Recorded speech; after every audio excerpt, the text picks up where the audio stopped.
안녕하세요. SKTV 전지적 일본 시점입니다. 저희 채널을 방문해 주셔서 감사합니다. 최근 넷플릭스 일본에서는 그동안 사상 최고의 인기를 끌면서 일본에서의 제4차 한류 열풍을 이끌었던 사랑의 불시착, 이태원 클라스, 그리고 사이코지만 괜찮아 등의 한류 드라마의 인기가 다소 뒤로 밀려났습니다. 그 대신에 김비서가 왜 그럴까와 함께 넷플릭스 일본 상위권을 점령한 한국 드라마가 있는데요. 그것은 바로 박보검 주연의 청춘기록입니다. 이 드라마의 남자 주인공인 박보검이 입대 전 찍었던 마지막 드라마라고 해서 화제를 모았었죠. 그런데 요즘 일본 매체의 한국 드라마 관련 기사를 보면 드라마의 주인공뿐만 아니라 조연급 배우들에 대한 조명을 하는 것이 하나의 특징으로 보입니다.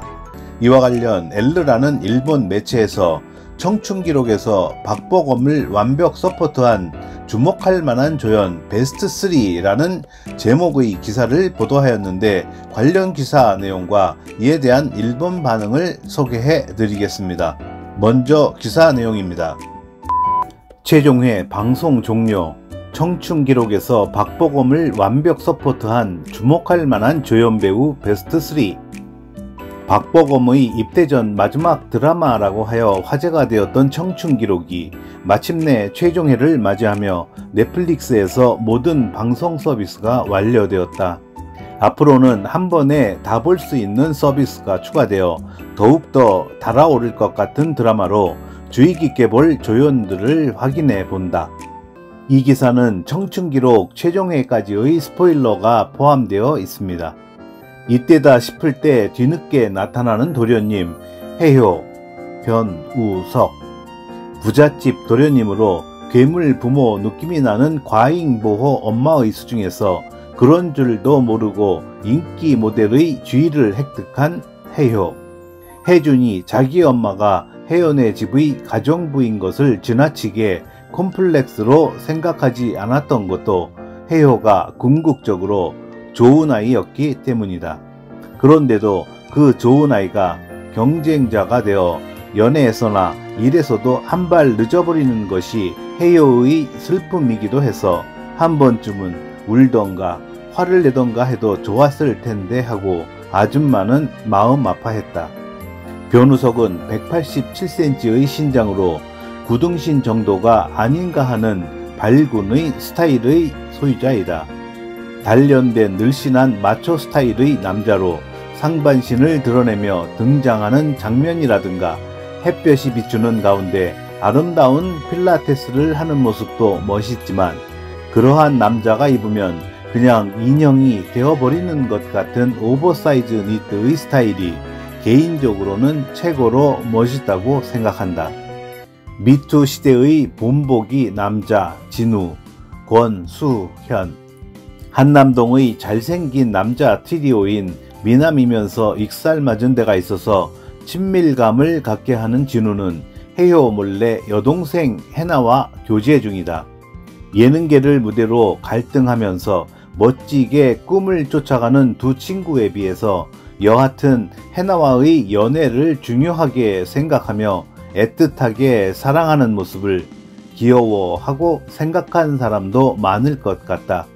특히 큰 화제를 불렀던 제4회 해나와의 관계를 19금 수준까지 추천하기 위해 그녀의 요구에 응해서 자궁경부암 예방 백신 주사를 맞으러 간다.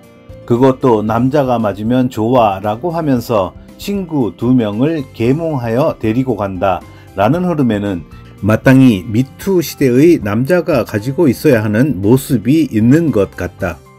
권수현은 원래의 출신은 음악으로 옛날에 익힌 솜씨로 잘은 모르지만 아이돌의 세계를 묘사한 드라마 톰 매니지먼트에서는 인기 아이돌 그룹의 일원으로 춤을 추었는지도 모르겠다.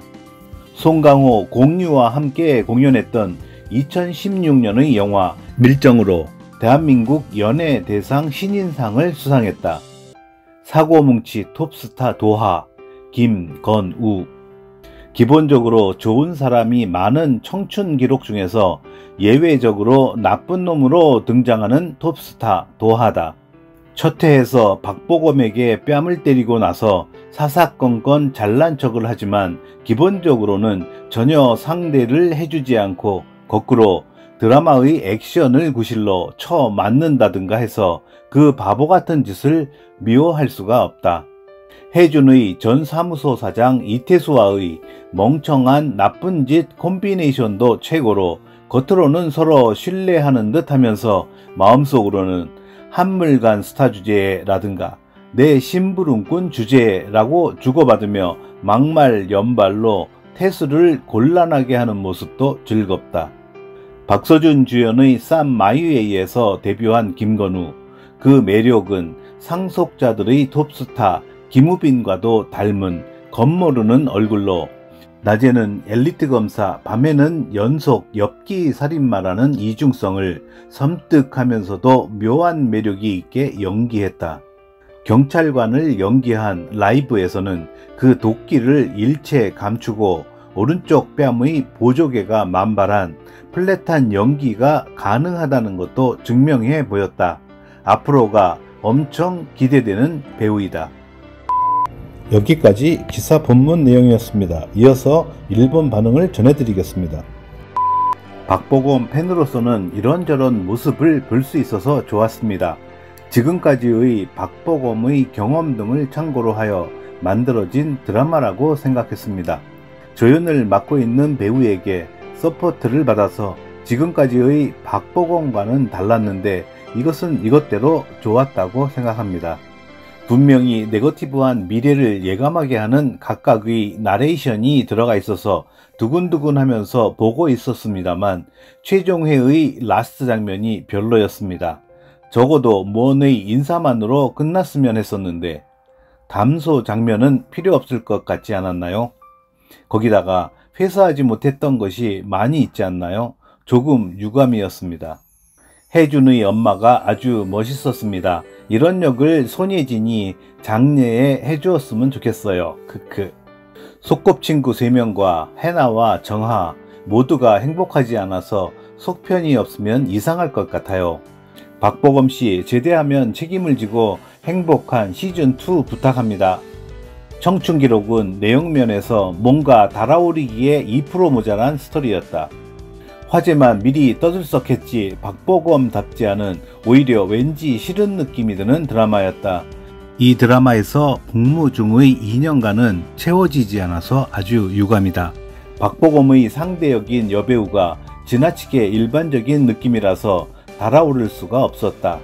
기생충에 나왔었기 때문에 지명도로 감독이 캐스팅한 건가? 이 방송을 미는 이유를 모르겠다. 중도에 보는 것을 그만둔 유감스러운 드라마였다. 신종 코로나 이상으로 지구상에 불필요한 기사다. 박보검이라면 일부러 위안부 배지를 달고 일본에 왔던 배우가 아닌가요? 두 번 다시 일본에서 일을 하지 않았으면 좋겠습니다. 여기까지 일본 반응이었습니다. 지난주 기준 넷플릭스 재팬의 톱10에는 3위 김비서가 왜 그럴까, 4위 청춘기록, 5위 사랑의 불시착, 7위 스타트업 등 총 4편의 한국 드라마가 랭크되어 있는데요. 아쉽게도 1, 2위는 일본 애니메이션에게 자리를 넘겨주었습니다만 그 대신 새로운 한국 드라마들로 대체되어 그런대로 인기를 끌고 있는 모습입니다. 전체적으로는 한국 드라마가 4편, 일본 애니메이션이 6편 랭크되어 있는데 이러한 구조는 앞으로도 고착이 될 것 같은 느낌이 듭니다. 박보검 주연의 청춘기록이 4위에 랭크되며 일본에서도 인기를 끌고 있습니다만 그 강함에 있어서는 사랑의 불시착이나 이태원 클라스 정도는 아닌 것 같습니다. 그렇지만 중화권, 동남아, 중동, 나이지리아 등지에서 각각 톱10 상위권에 랭크되는 것에 힘입어 월드 톱10 랭킹에서도 8위를 차지하는 등 다양한 국가에서 꾸준한 관심을 받고 있는 것은 확실한 것 같습니다. 한국 드라마의 계속적인 선전을 기대합니다. 마지막으로 박보검 씨도 군대 생활을 무사히 마치고 건강한 모습으로 다시 팬들에게 좋은 모습을 보여주시기를 바라며, 또한 오늘 기사의 주인공인 세 분의 조연 배우 여러분도 계속 좋은 모습을 부탁드립니다. 이상 끝까지 시청해 주셔서 감사합니다. 좋았다면 구독, 좋아요, 그리고 댓글 부탁드립니다.